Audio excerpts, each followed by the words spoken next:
पर आप लड़ेंगे? देखिए, ये चुनाव एक लादा हुआ चुनाव है। कोरोना जैसी महामारी चल रही है।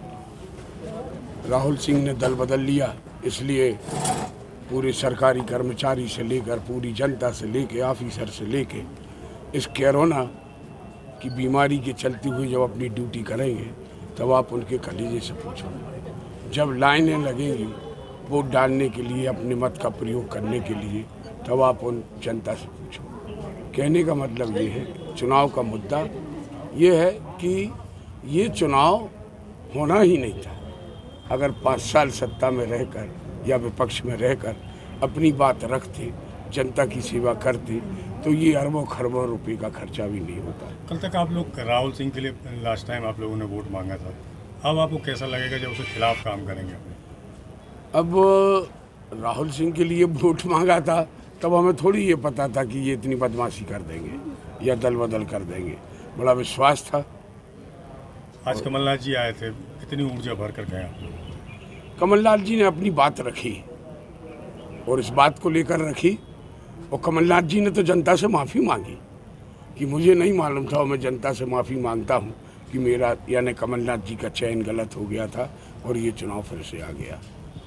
और कमलनाथ जी ऊर्जा की बात है तो कमलनाथ जी ने अपनी वही बातें रखी जो वो किसानों का कर्जा माफ़ करना चाहते थे और उन्होंने किसानों का कर्जा माफ़ किया।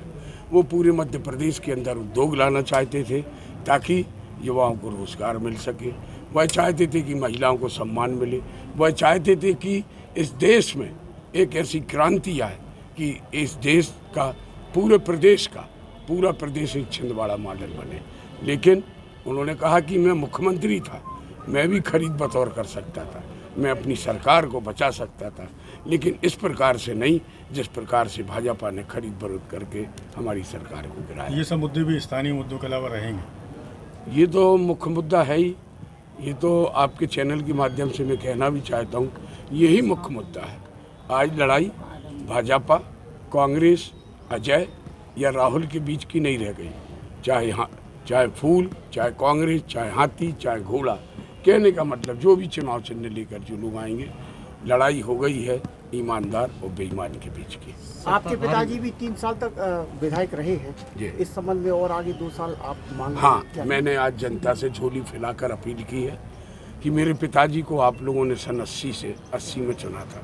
उनका कार्यकाल कायदे से संविधान के अनुसार 80 से 85 तक का बनता है। जो 2 साल उनके रह गए थे वह 2 साल हमें पूरे करने दें और हम उनके जो सपने थे उसके अलावा उसके बाद अब भौगोलिक स्थिति बदल गई, अब और भी परिस्थितियां बदल गई, तो जो उनके कार्यों को तो पूरा करना ही करना है, छोड़े हुए कार्यों को। साथ ही साथ युवाओं को बेरोजगार जो घूम रहे हैं उनको रोजगार दिलाना है, महिलाओं का सम्मान रहे, और भी जो सिस्टम है यानी आम जनता के हितों की बात करना है। और मैंने तो ये तक घोषणा की है कि अगर जनता मुझे विधायक बना के भेजती है, और मुझे पूरी उम्मीद है, मुझे अपनी जनता पर विश्वास है कि मैं विधायक बन के जाऊँगा, तो जो मुझे विधायक की राशि भी मिलेगी उसमें अपने आप पास से कुछ और अंश डालकर मैं गरीबों की सेवा में लगाऊंगा। धन्यवाद।